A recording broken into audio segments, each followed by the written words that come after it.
আসসালামু আলাইকুম। আমি শোয়েব আহমেদ, ফিজিওথেরাপিস্ট, কাজ করছি ইংল্যান্ডের রেজিস্টার ফিজিওথেরাপিস্ট হিসেবে। আজকে আমরা কথা বলবো পিএলআইডি নিয়ে। পিএলআইডি মূলত কি? পিএলআইডি হলো প্রলাপস লাম্বার ইন্টারভার্টিব্রাল ডিস্ক, অর্থাৎ আমরা জানি আমাদের মেরুদণ্ড ছোট ছোট হাড় দ্বারা গঠিত। এই হাড়ের মাঝে ইন্টারভার্টিব্রাল ডিস্ক নামে এক ধরনের জেলির মতো পদার্থ যেটি ফেটে গিয়ে এই নার্ভের উপর যখন পিঞ্চ বা প্রেশার ক্রিয়েট করে, এই নার্ভে প্রেশার ক্রিয়েট করার পরে যে নার্ভ পিছনের দিক দিয়ে গিয়ে অথবা নিচের দিকে যে ডিস্ট্রিবিউটেড হয়েছে পায়ের দিকে, এই পায়ের দিকে অ্যাবনর্মাল সেন্সেশন বা পেইন সৃষ্টি করে।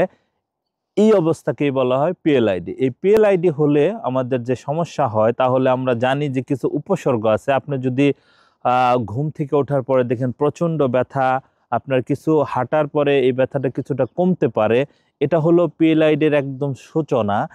এই সূচনাতে আপনার ফিজিওথেরাপি অর্থাৎ কনজারভেটিভ ট্রিটমেন্ট যদি আপনি নিতে পারেন 2 থেকে 3 সপ্তাহে, আপনি পিএলআইডি থেকে একেবারে পরিত্রাণ পেতে পারেন। তবে এই পিএলআইডি যখন আপনার হবে, হয়তোবা আপনি আপনার কাজের সাথে সাথে অ্যাডজাস্ট করে নিচ্ছেন, আপনি এটাকে সহ্য করে নিচ্ছেন। এই সহ্য করার কারণে এই দিন দিন আপনার ডিস্কের পরিমাণ আস্তে আস্তে আরও বেড়ে যাচ্ছে। ডিস্কের যে ফেটে যাওয়া অংশ, এটি আরও বের হচ্ছে।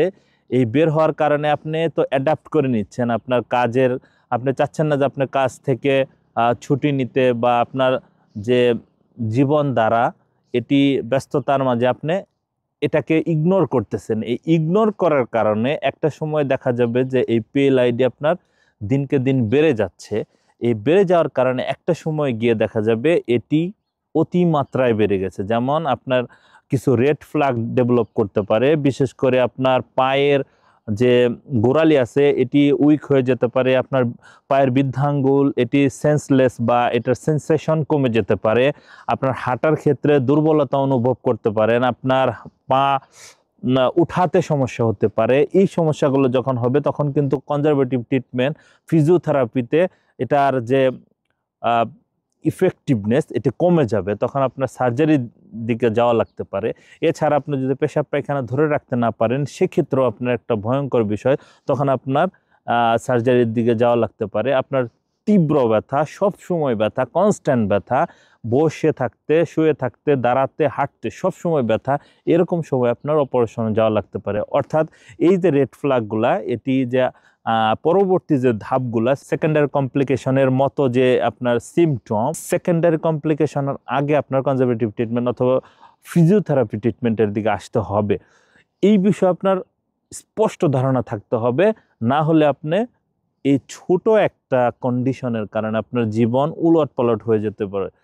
এর কারণ হিসাবে আমরা বলতে পারি, আমাদের প্র্যাকটিস জীবন আমরা দেখেছি যে পিএলআইডি অনেকের হয়েছে, প্রথম দিকে এটার গুরুত্ব দেয় নাই, পরবর্তীতে এমন অবস্থায় গেছে যে সার্জারি করেছে, সার্জারির পরে আবার সার্জারি করতে হয়েছে, এরকম 2-3 বার সার্জারি করার পরেও তার এই সমস্যার সমাধান হয়নি।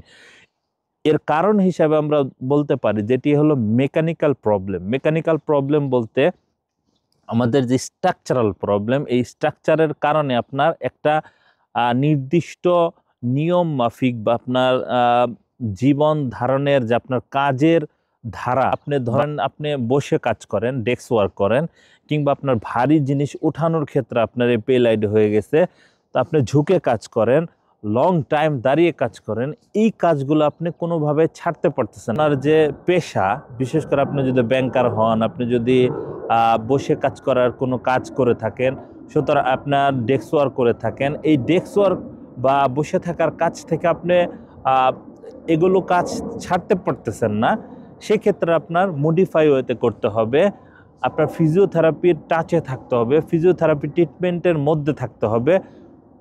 এর মাধ্যমে আপনি এ থেকে বাঁচতে পারেন বা এ থেকে পরিত্রাণ পেতে পারেন। একজন ফিজিওথেরাপির কাছে আপনি 2 থেকে 3 সপ্তাহ যদি ফিজিওথেরাপি ট্রিটমেন্ট নেন, তারপরে আপনি একটা দীর্ঘ সময় আপনি ভালো থাকতে পারেন। আবার যখন আপনার এই প্রবণতা দেখা দিবে, যে কারণ আপনি তো আপনার নির্ধারিত কাজ বাদ দিতে পারতেছেন না, যার কারণে আপনার এই প্রবলেমগুলো বারবার আপনাকে ডিস্টার্ব করছে। এই প্রবলেম যখনই দেখা দিবে, তখন আপনি যদি ফিজিওথেরাপির কাছে গিয়ে কিছু সেশন আপনি নিতে পারেন, সেক্ষেত্রে আপনার অপারেশনের দিকে যাওয়া লাগতে হচ্ছে না। এই সচেতনতার অভাবে আমরা এই সার্জারি পর্যন্ত যেয়ে থাকি, যার কারণে আমাদের এরকম তথ্যবহুল ভিডিও সবার জন্য এই অ্যাওয়ারনেস বা সাবধানতা বৃদ্ধির জন্য আমরা বানিয়ে থাকি। এরকম তথ্যবহুল ভিডিও পেতে আমাদের সাথে থাকুন, আমাদের চ্যানেলকে লাইক, কমেন্ট, সাবস্ক্রাইব করে আমাদের সাথে থাকুন। ধন্যবাদ সবাইকে। আসসালামু আলাইকুম।